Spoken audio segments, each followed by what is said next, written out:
এই নিন ভাবি, এই শাড়িটা ভাইয়া আপনার জন্য পাঠিয়েছে, আর ভাইয়াকে বলে দিবেন যে গিফট গুলো যেন নিজেই দিয়ে যায়।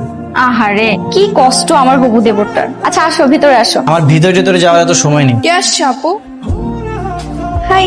হাই। সাবধানে যেও। হ্যাঁ আসার সামনে থেকে চলে যাওয়াটা কেমন দেখায় না, বরং ভিতরে আসে। আসো, তাহলে তোমার জন্য নাস্তা বানিয়ে নিয়ে আসো। এক গ্লাস পানি দেন। আচ্ছা বসো। আপনি কেন কষ্ট করবেন? আপনার ছোট বোনকে বলেন, আপনার সাথে আমার অনেক কথা আছে। আই তৃষা, এক গ্লাস পানি দিয়ে যা তো। আপনি জলদি শাড়িটা ট্রায়াল দিয়ে এসে আমাকে জানান। আমি ট্রায়াল দিয়ে আসি, তুমি বসো। ভাইয়ের কাছে অনেক শুনেছিলাম ভাইয়ের একটা হবু শালিকা আছে, কিন্তু শালিকা যে এত সুন্দর এটা তো কখনো কল্পনা করিনি। তোমার নাম কি টেলিফোন? মানে তোমাকে দেখার পর থেকেই আমার হৃদয়ে শুধু রিং বেজেই যাচ্ছে। ফ্লার্টিং? আর তোমার ভাইয়ের সাথে তো আমার আপুর বিয়েই হয়নি, তার আগেই লাইন মারছো। আগে বিয়েটা হোক, বেআইন হই, তারপর মেরো। তিশা নামের অর্থ জানো? না। হৃদয় হরণকারী নারী। তো আমাকে কেমন বানিয়েছে? ভাবি আপনাকে যা লাগছে না, তাহলে আজ আমি পছন্দ করেছি। যে একটা ছোট বোন আছে, তার জন্য একটা তুমি শাড়ি কিনবা না? বোনকে দেখলাম শাড়িটা নেড়ে চেড়ে দেখছিল।